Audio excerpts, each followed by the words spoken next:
صحابہ اکرام اگر داڑھی سنت کے طور پہ، دینی روایت کے طور پہ منتقل نہیں ہوئی، تو پھر کیا وجہ ہے کہ تمام صحابہ اکرام نے داڑھی رکھی، کسی نے نہیں منڈوائی، اور سب کے ہاں یہ بھی زیر بحث ہے کہ داڑھی کی لمبائی کتنی ہونی چاہیے؟ پھر اس کی کیا وجہ ہے؟ یہ کیسے معلوم ہوگا تمام صحابہ نے؟ یعنی باقاعدہ کوئی سروے کیا گیا ہے، کوئی گفتگو ہوئی ہے، کوئی بیان دیا ہے انہوں نے؟ اس طرح کی بہت سی باتیں لوگ کہہ دیتے ہیں۔ اس زمانے کا عام رواج یہ تھا جس کی بنیاد پر قیاس کیا جاتا ہے۔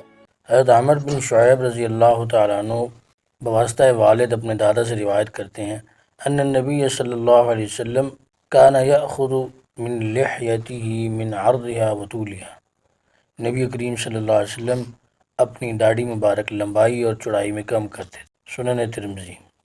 حضرت عبداللہ بن عمر رضی اللہ تعالیٰ عنہ سے روایت ہے کہ نبی کریم صلی اللہ علیہ وسلم نے ارشاد فرمایا، مشرکین کی مخالفت کرو، مونچھیں باریک کرو اور داڑھی بڑھاؤ۔ حضرت ابن عمر جب حج یا عمرہ کرتے تو اپنی داڑھی کو مٹھی میں پکڑتے اور جو اضافی ہوتی اس کو کاٹ دیتے۔ بخاری شریف کی روایت ہے۔ مروان بن سالم مقفع رضی اللہ تعالیٰ عنہ کا بیان ہے کہ میں نے عبداللہ بن عمر کو دیکھا کہ وہ اپنی داڑھی مبارک کو مٹھی میں پکڑ کر جو مٹھی سے زائد ہوتی اسے کاٹ دیتے۔ حضرت سماک بن یزید سے روایت ہے کان علی یأخذ من لحیتہ مما یلی وجہہ، حضرت علی اپنے چہرے کے قریب سے داڑھی مبارک کاٹتے تھے۔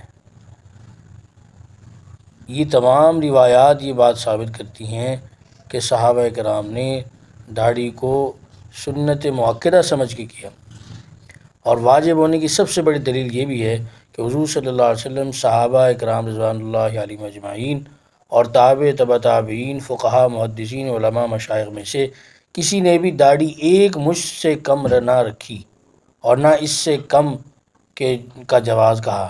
جن فقہاء کی عبارت میں سنت لکھا ہے یہ ایسے ہے جیسے کہ عید اور تراویح اور وتر وغیرہ بہت سی چیزوں کو سنت لکھا ہے، حالانکہ یہ واجب ہے۔